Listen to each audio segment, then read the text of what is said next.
Bonjour à tous, je vous souhaite une bonne première semaine de l'Avent. On a arrivé jusqu'à la fin de cette semaine.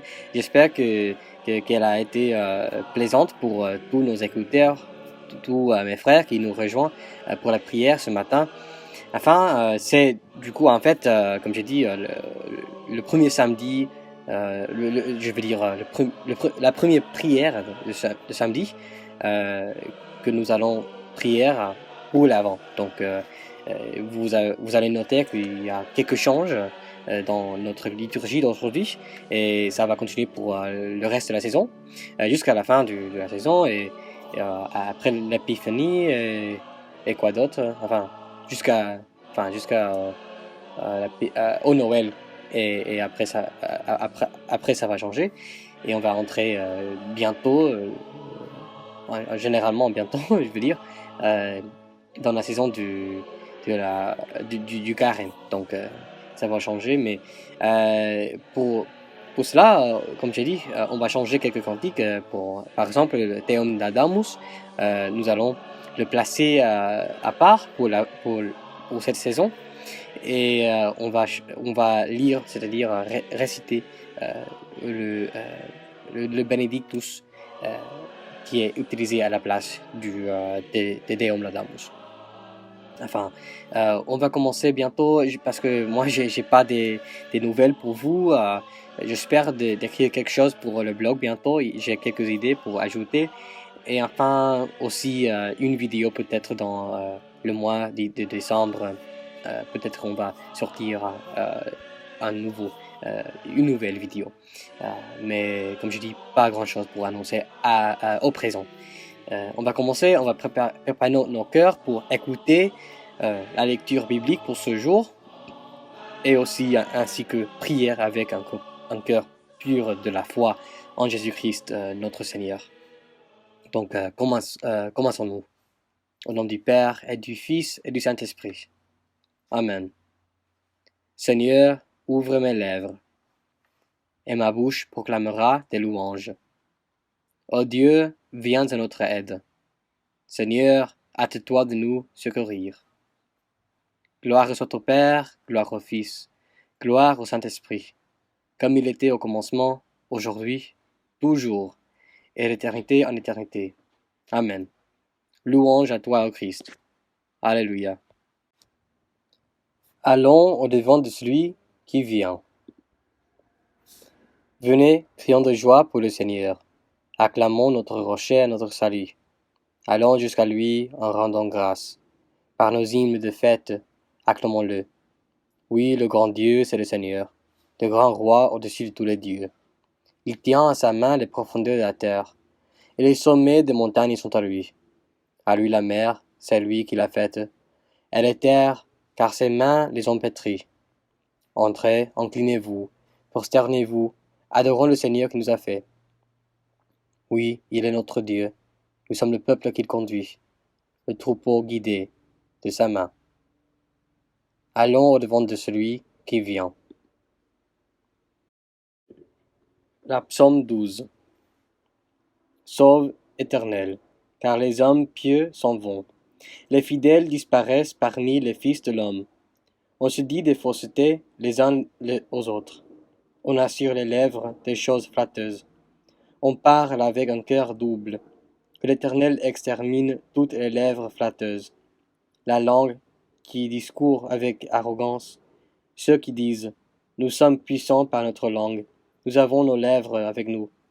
Qui serait notre maître? Parce que les malheureux sont opprimés et que les pauvres gémissent. Maintenant, dit l'Éternel, je me lève. J'apporte le salut à ceux contre qui l'on souffle. Les paroles de l'Éternel sont des paroles pures, un argent éprouvé sur terre, au creuset et cette fois épuré. Toi, Éternel, tu les garderas, tu les préserveras de cette race à jamais. Les méchants se promènent de toutes parts, quand la bassesse règne parmi les fils de l'homme. Gloire soit au Père et au Fils et au Saint-Esprit, comme il était au commencement, aujourd'hui, toujours, et l'éternité en éternité. Amen. Une lecture de la, du cinquième livre de Moïse, nommé Deutéronome, chapitre 18, versets 15 à 19. L'Éternel, ton Dieu, te suscitera du milieu de toi, d'entre les frères, un prophète comme moi. Vous l'écouterez. Il répondra ainsi à la demande que tu fis à l'Éternel, ton Dieu, à Horeb le jour de l'assemblée, quand tu disais, que je n'entende plus à la voix de l'Éternel, que je n'entende plus la voix de l'Éternel, mon Dieu, et que je ne vois plus ce grand feu, afin de ne pas mourir. L'Éternel me dit, ce qu'ils ont dit est bien. Je leur susciterai du milieu de leurs frères un prophète comme toi. Je mettrai mes paroles dans sa bouche, et il leur dira tout ce que je lui commanderai. Et si quelqu'un n'écoute pas mes paroles, qui dira à mon nom, c'est moi qui lui en demanderai compte. Ainsi prend fin notre lecture. Mais toi, Seigneur, prends pitié de nous. Nous rendons grâce à Dieu. Notre deuxième lecture est de l'Épître de Saint Paul aux Éphésiens, chapitre 3, versets 1 à 12. À cause de cela, moi, Paul, le prisonnier de Christ pour vous païens, si du moins vous avez appris quelle est la dispensation de la grâce de Dieu qui m'a été donnée pour vous, c'est par révélation que j'ai eu connaissance du mystère sur lequel je viens d'écrire un peu de mots. En les lisant, vous pouvez vous représenter l'intelligence que j'ai du mystère de Christ. Il n'a pas été manifesté aux fils des hommes dans les autres générations, comme il a été révélé maintenant par l'Esprit aux saints, aux apôtres et prophètes de Christ. Ce mystère, c'est que les païens sont co-héritiers, forment un même corps et participent à la même promesse en Jésus-Christ par l'Évangile, dont j'ai été fait ministre selon le don de la grâce de Dieu qui m'a été accordé par l'efficacité de sa puissance. À moi, qui suis le moindre de tous les saints, cette grâce a été accordée d'annoncer aux païens les richesses incompréhensibles de Christ, et de mettre en lumière quelle est la dispensation du mystère caché de tout temps en Dieu qui a créé toutes choses, afin que les dominations et les autorités dans les lieux célestes connaissent aujourd'hui par l'Église la sagesse infiniment variée de Dieu, selon le dessein éternel qu'il a mis à exécution par Jésus-Christ notre Seigneur, en qui nous avons, par la foi en lui, la liberté de nous approcher de Dieu avec confiance.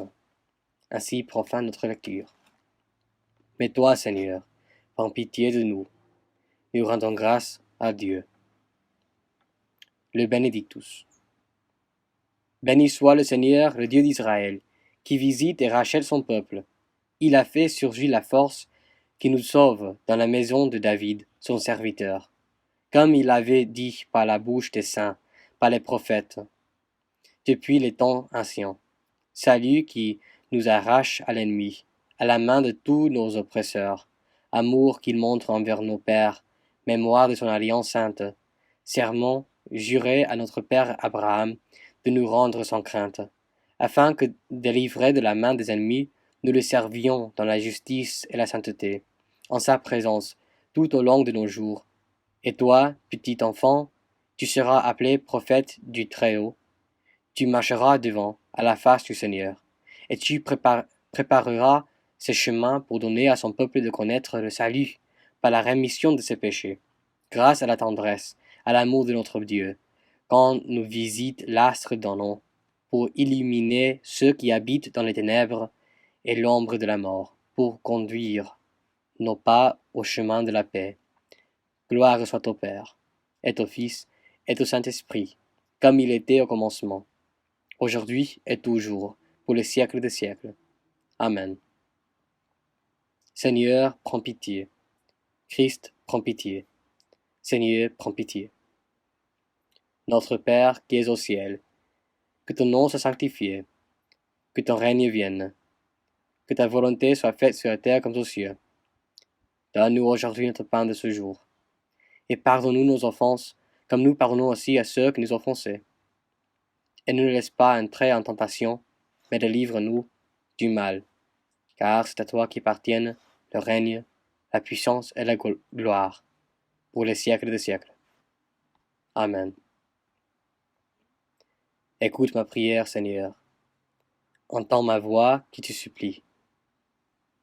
Père céleste, nous te rendons la grâce aujourd'hui parce que tu as guidé ton peuple Israël dans les temps anciens jusqu'à nos jours par la grâce de ton Fils, l'agneau de Dieu que tu as envoyé une fois pour toutes pour mourir sur la croix et pour ressusciter le troisième jour. Et comme ça, tu nous as fait partie de ton peuple, ton règne, ici sur la terre, qui s'appelle l'Église, oh Dieu, par laquelle tu continues d'agir le Saint-Esprit parmi nous et pour illuminer tous ceux qui ne croient pas encore en ton saint nom et qui croient, Seigneur, avec la foi que tu œuvres, que tu agis par le Saint-Esprit et par la parole et par les moyens de grâce, les sacrements, ici sur la terre, Seigneur, que tu es présent et que tu continues de nous secourir en temps des doutes, en temps de bataille. Ta parole est fidèle comme une épée pour nous donner la force pour se battre chaque jour contre l'ennemi. Nous te rendons grâce, ô Dieu, par Jésus-Christ, ton Fils, qui vit et règne avec toi, et le Saint-Esprit, un seul Dieu, pour les siècles des siècles. Amen.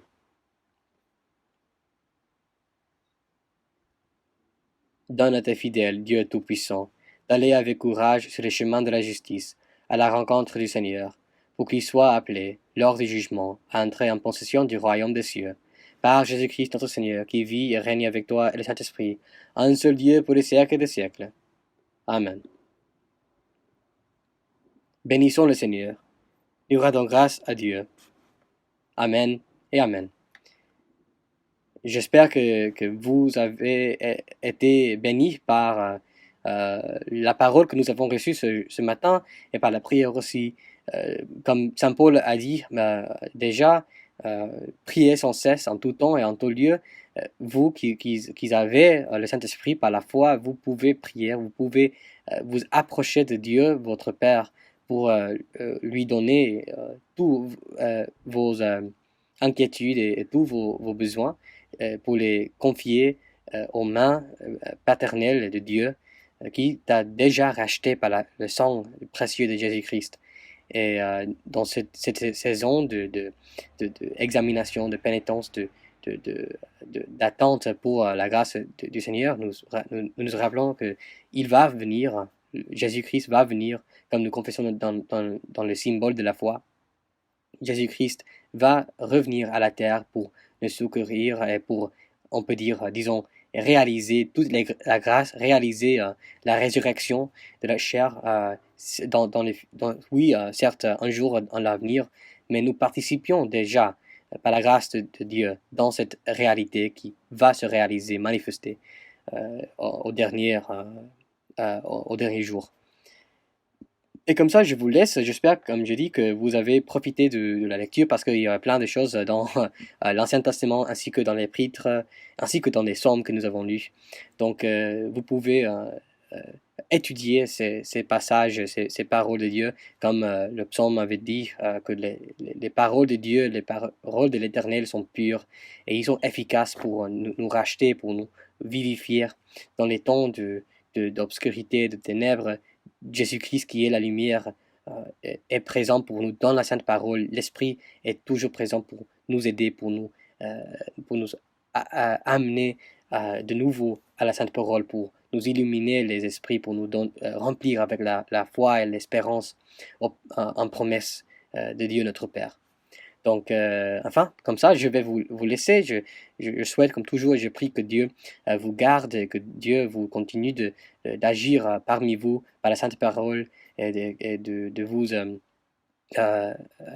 aider à trouver peut-être une paroisse si vous n'avez pas une église où vous pouvez assister à les messes, les cultes. Peut-être que cette saison peut être difficile sans une église, mais Dieu est toujours avec vous par la foi, et vous avez, comme j'ai dit déjà, la Sainte Parole pour vous garder, pour vous édifier dans ces temps. Mais oui, c'est quand même certes important de trouver une église et une paroisse, et si vous avez besoin d'aide, peut-être vous pouvez contacter avec moi ou un pasteur là où vous êtes pour vous aider dans ces temps-là. Donc, comme ça, que Dieu vous garde et à la prochaine. Au revoir.